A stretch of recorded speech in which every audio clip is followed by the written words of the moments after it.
Muy bien, hoy nos corresponde tratar de entender la Parashá Ki Tavo. Estamos al final del libro de Devarim, estamos muy cerca de las festividades muy importantes del pueblo de Israel que refieren a Año Nuevo y a Yom Kippur. En este momento, el acontecimiento que observamos en la lectura de la Escritura, es que Israel está a punto de cruzar el río Jordán, el Jordán. Y entonces Dios le muestra al pueblo lo que tienen que hacer una vez que han conquistado la tierra. Y es muy lindo y es muy interesante, porque la cuestión es que los primeros frutos tienen que ser llevados como devolución o como ofrenda para santificar el nombre de Dios, los primeros frutos de la tierra. Básicamente las primicias que resaltan en la tierra de Israel refieren al trigo, a la cebada, a la vid, al higo, al ganado, al olivo y a los dátiles. Y la fecha para llevar estas primicias va entre la festividad de Shavuot y la festividad de Sukkot, más o menos, mayo-junio, más o menos, hasta octubre-noviembre. Era muy linda la procesión que se realizaba para llevar estas primicias. Iba el grupo de gente con una canasta, y en esa canasta iban los primeros frutos, y se iba cantando y se llegaba hasta el sacerdote y se decía, bueno, yo soy de tal ciudad y vengo a traer los frutos de las primicias de mi campo para santificar el nombre divino. Y hablando de santificar el nombre divino a través de las primicias, esta parashá también nos indica la cantidad de diezmos que tenían que ofrecerse durante la vivencia en la tierra. 3 tipos de diezmos, esto lo conocemos pero lo vamos a recordar. El 2%, diezmo no significa siempre 10. Eso es un concepto que ha filtrado la sociedad occidental desde otro lado. El 2% para el sumo sacerdote, el 10% para el levita y después otro 10% que era llevado o para regocijarse en Jerusalén y comerlo con el resto de las personas que subían, o en el año cuarto y sexto es llevado, tercero y sexto, dado al pobre, al huérfano y a la viuda. Son distintos tipos de ofrecimientos que hay que hacerle a Dios, de manera tal que de una cosecha del 100% de la cosecha, el 22% aproximadamente era lo que se entregaba como agradecimiento a Dios por lo que Dios había dado.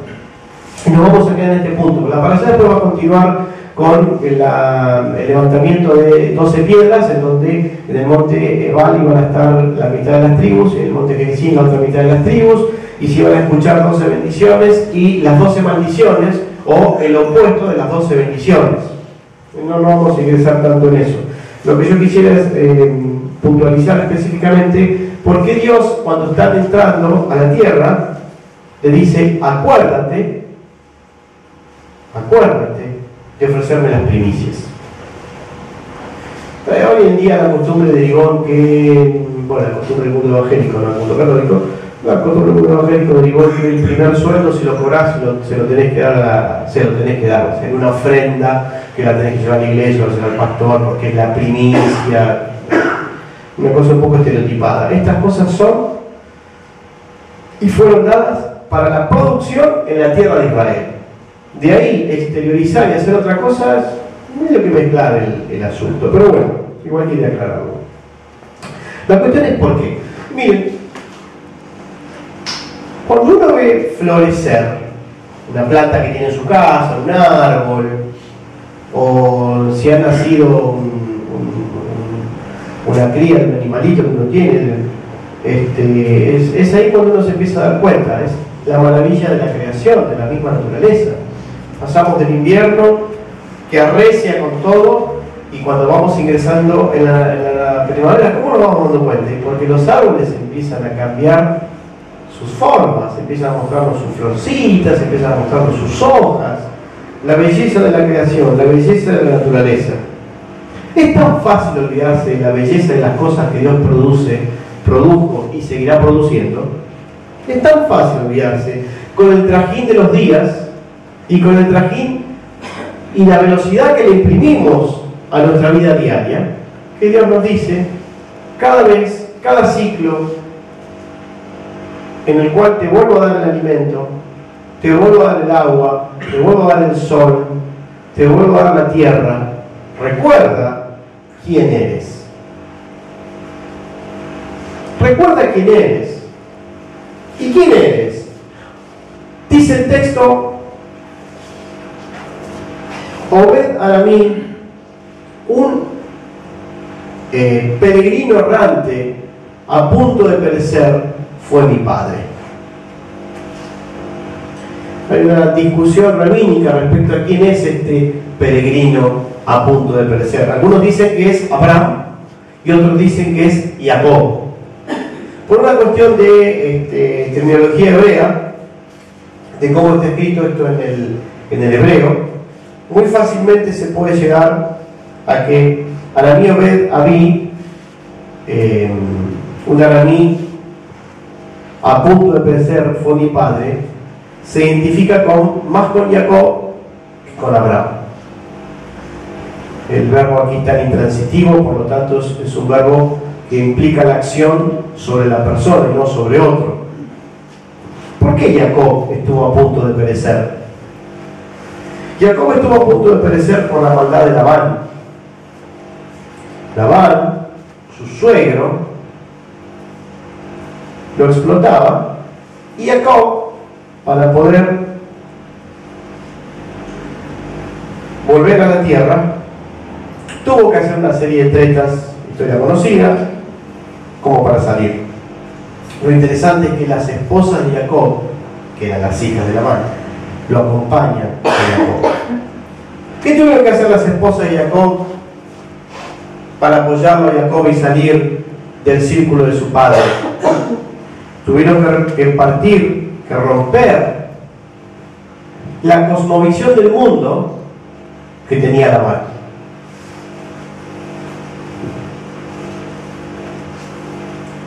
Para mí, Obed Abí, un arameo a punto de perecer, fue mi padre. Este es el recuerdo cuando se llevaban las primicias al templo.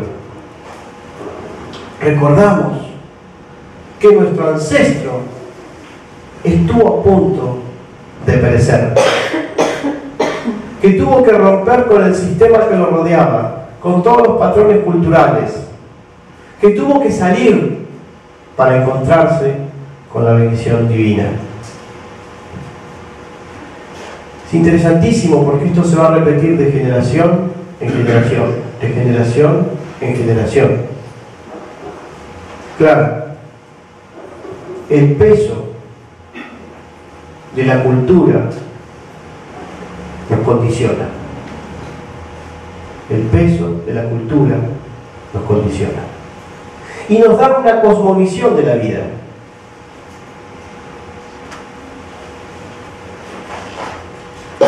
Muchas veces nos responde las preguntas existenciales más profundas que tenemos. ¿De dónde vengo? ¿Y a dónde voy? En la Edad Media, por ejemplo,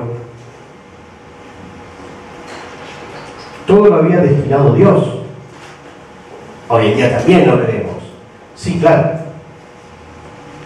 Pero si vos habías nacido noble, hijo de nobles que tenían tierras, es Dios el que determinó que eras superior. Y si habías nacido aristócrata y gobernabas, era Dios el que te había hecho nacer rey. Y desobedecerte a ti era desobedecer a Dios. No importa lo que hicieras en tu gobierno, Dios te había puesto. Era todo muy rígido y por estamentos. En esa Edad Media, los judíos éramos los hijos de Satanás, porque los hijos de la luz eran los cristianos. Y eran estamentos, y no se podía pasar de un lugar a otro lugar. En ese mismo concepto de Edad Media, si te equivocabas, te quemaban el cuerpo. No importa lo que sufrieras, porque se te estaba salvando de que tu alma sea llevada al infierno. Esos eran los conceptos, eran muy rígidos, muy estrechos. La cultura ahoga y condiciona nuestra manera de pensar. Cuando se rompe la Edad Media, resurge la medicina y se empiezan a curar enfermedades. Y por ende, el poder de la creencia mágica empieza a menguar. Hasta que algún día se planteó, obviamente muy conocido, que la Tierra gira alrededor del Sol y no el Sol alrededor de la Tierra. Que hoy nos parece una cosa, pero muy sencilla. Bueno, acuérdense que a la persona que dijo esto lo quería quemar. ¿Por qué?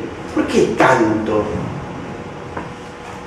Porque si cambia el establishment, si cambia la manera de pensar,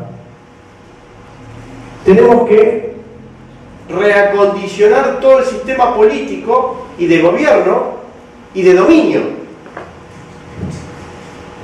Tenemos que reacondicionar todo el sistema de dominio. Bueno, ¿por qué les cuento todo esto? Estoy perdiendo el audio. Sí, cable. Estoy perdiendo el audio, ahí estamos. ¿Por qué les cuento todo esto? Porque esto mismo pasó en la época de Yeshua, cuando él estuvo en el templo.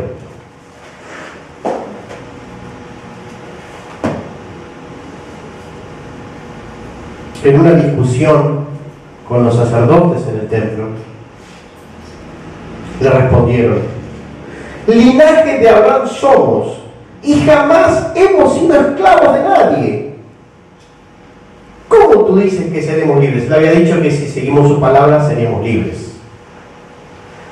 Un arameo errante a punto de perecer fue mi padre.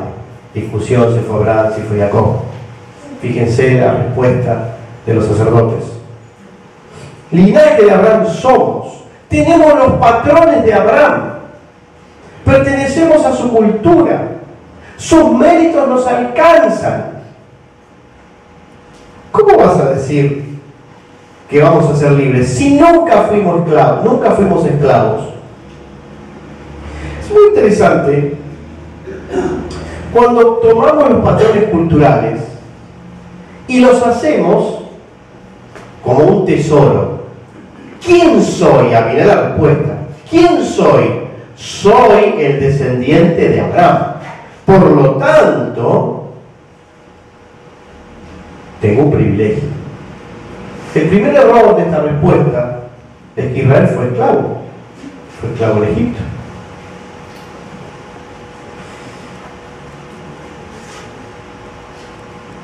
Uno de los párrafos más antisemitas del Nuevo Testamento, cuando se lo quiere leer así, es este justamente, este.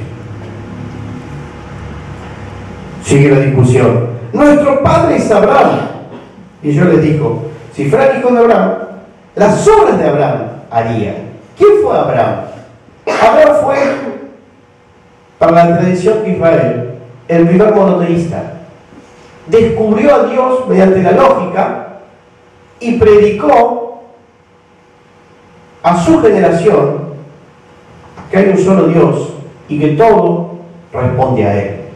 Pero para hacer eso tuvo que salir de Ur de Caldea. Tuvo que salir de un sistema cultural, de una época, de una interpretación de la existencia. Después vinieron las bendiciones para Abraham y toda la historia que de Abraham conocemos.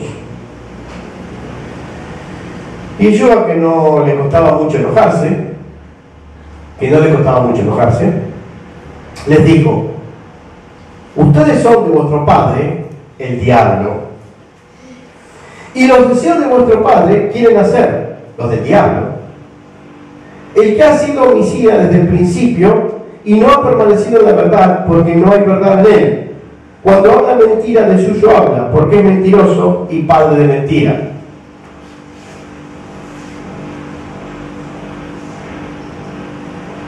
Entonces los judíos le dijeron: ahora conocemos que tienes demonio. Abraham murió y los profetas, y tú dices: el que guarda mi palabra nunca sufrirá muerte. ¿Eres tú acaso mayor que nuestro padre Abraham, el cual murió? Y los profetas murieron. ¿Quién te haces a ti mismo? Bien, de aquí surge después que los judíos son hijos de Satanás y los cristianos son los buenos seguidores de la luz, y que los judíos estamos condenados al infierno, a vivir errantes en la oscuridad, hasta que reconozcamos a Cristo como el Hijo de Dios y vayamos a sus pies. Esa es la interpretación clásica que tiene el cristianismo. Bien, primero, cuando hablamos de judíos, en todo el texto del Nuevo Pacto, en los primeros 4 evangelios y hasta el capítulo 8 del libro de los Hechos, la palabra judiao en griego no tiene que traducirse como judíos de religión. Es un error hecho a propósito. Es más, cuando nosotros leemos y los judíos le dijeron, ¿a qué viene a nuestra mente? Los judíos, los de la religión judía, los de la sinagoga, los que se visten de negro con camisa blanca, los de acá, los de allá. ¿No? ¿Dónde nació Yeshua? En la provincia romana de Judea. Una cuestión política. En Argentina sería los argentinos. Sería, no sé si no hubiera nacido en Cuba, los cubanos. Pero inmediatamente, por patrones culturales, asociamos los judíos, los que creen en lo que creen los judíos. No, Judeao significa los judeanos, los de la tierra de Judea, que era una provincia romana. Dentro de esa provincia romana no solamente vivían judíos, habían samaritanos, había personas de Galilea. Por lo tanto, tenemos que saber en cada contexto que leemos qué estamos leyendo, por la ubicación. En este caso en particular, él estaba en el templo, y los judíos a los cuales se refiere ni siquiera es toda la provincia romana, sino específicamente al grupo que estaba a cargo del templo, los saduceos. La literatura rabínica va a hablar de que esa generación era una generación perdida, porque los hermanos no se amaban a sí mismos, y ese fue el gran pecado de Israel por el cual fue destruido el segundo templo. O sea, que eran corruptos. Ante esta corrupción, ¿cómo se defienden frente a lo que están observando? ¿Qué están observando? Un movimiento con un maestro que mueve masas. ¿Y qué les está socavando? El poder. Y entonces vienen las discusiones. Nosotros somos los que tenemos la correcta interpretación. Si nosotros tenemos la correcta interpretación, entonces vos estás equivocado, porque te planteás como el Mesías. Por eso es que Yeshua va a decir que antes que fuera Abraham, fue él. Claro, el Mesías es previo a Abraham. Es la luz que fue retirada de la creación, creado por Dios. Pero como ellos no tenían la más mínima intención de reconocerlo como Mesías, entonces lo acusaron de blasfemo. Y el castigo para la blasfemia es el apedreamiento. A lo cual, al final de la discusión, Yeshua se va a ir y obviamente no lo apedrearon. Bien, ¿en qué se quisieron apoyar para enfrentarlo a Yeshua? Un arameo errante fue mi padre, Abraham. Entonces, yo soy hijo de Abraham. Por lo tanto, si soy hijo de Abraham, tengo la verdad y vos estás mintiendo. Un sistema cultural imponiéndose de nuevo. Porque Yeshua les dice que son hijos del diablo. El diablo en el concepto hebraico no es un ser que anda pululando por ahí haciendo mal porque se divierte y así tiene una guerra con Dios y tiran cañones y aviones por un lado y para el otro. No es el concepto. El concepto es que es el acusador. Es el acusador. Es el que frente a Dios te acusa y después uno tiene que defenderse y demás. Ese es el concepto, muy simple es esto, Ese es el concepto hebraico. Por supuesto, esta gente, estos líderes, tenían más interés en defender su posición política y social y por ende poder y dinero, entiéndase, que la verdad sí en sí misma. Habían perdido la esencia de la creencia. Miren qué fácil.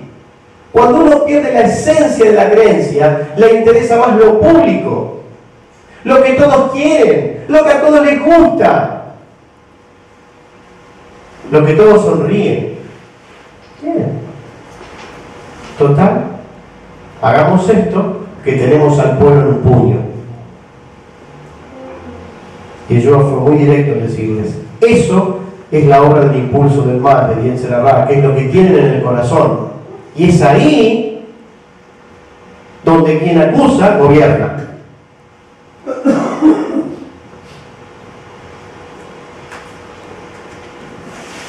¿Quiénes somos y de dónde venimos?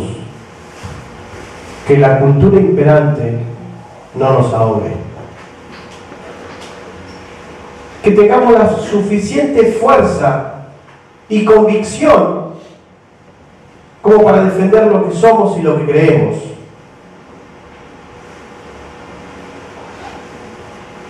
Jacob estuvo a punto de perecer, pero no pereció. Y tuvo que pasar por pruebas y las venció. Con Abraham fue igual.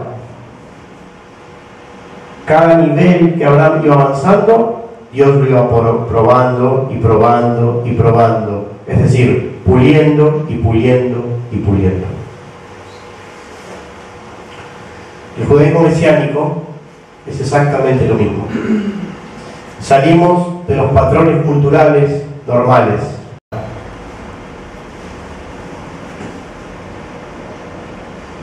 Decimos que Yeshua no es Dios, sino que es creación de Dios. Y tratamos de ser total y absolutamente coherentes entre el tiempo que vivió Yeshua, lo que Él enseñó y cómo lo tenemos que vivir en nuestras vidas. Eso nos hace absolutamente responsables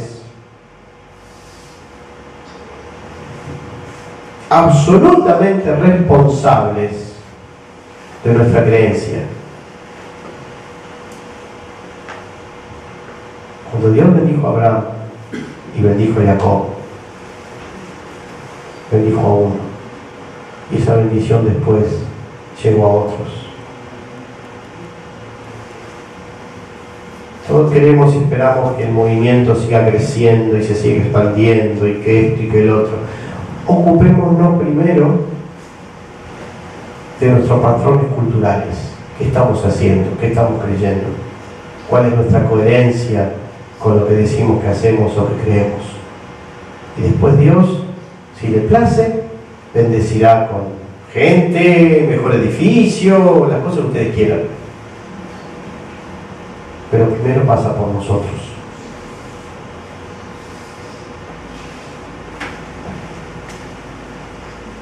Un arameo a punto de perecer fue mi padre. En realidad toda nuestra vida es así.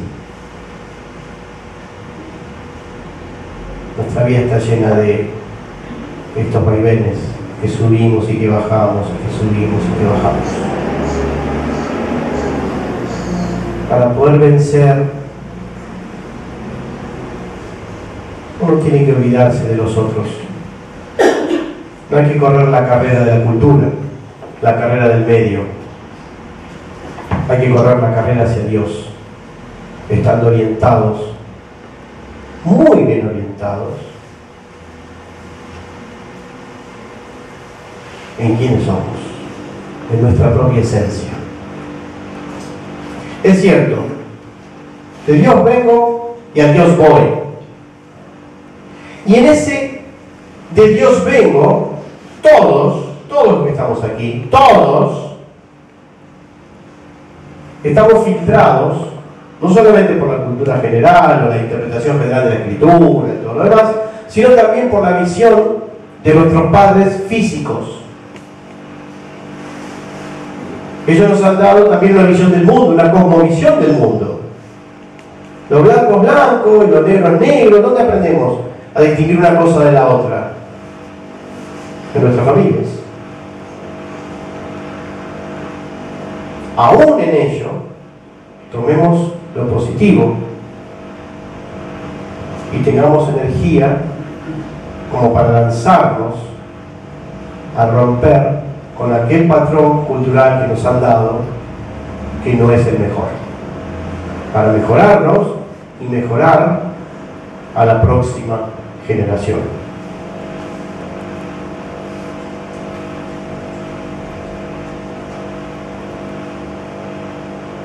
No estamos solos en esta carrera, ni somos la única comunidad, ni nada por el estilo, en absoluto. No estamos solos. Pero sí tenemos que estar unidos. Sí tenemos que respetar profundamente lo que hacemos. Y tenemos que tener convicción.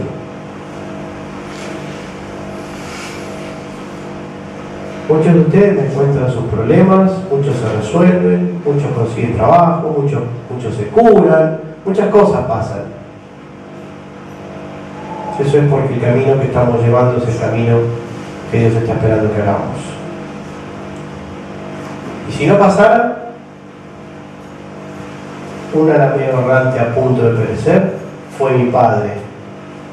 Hay que seguir adelante. ¿Cuál es nuestro norte? Porque si no, se convierte en una reunión de los sábados a la mañana y no tenemos en claro cuál es nuestro norte, o sea, cuál es nuestra guía. Crecimiento interno. ¿Crezco internamente? ¿Me relaciono más profundamente con Dios? ¿Alcanzo niveles más profundos para entender a Dios? Voy bien. Voy bien. No alcanzo eso, tendría que replantearme. El desafío no es ni que muchos crean, ni que el Señor venga pronto. El desafío es acercarnos a Dios de la manera más profunda posible, ya que no hay misterio que no haya de revelarse al alma del hombre. Y cuando entres a la tierra,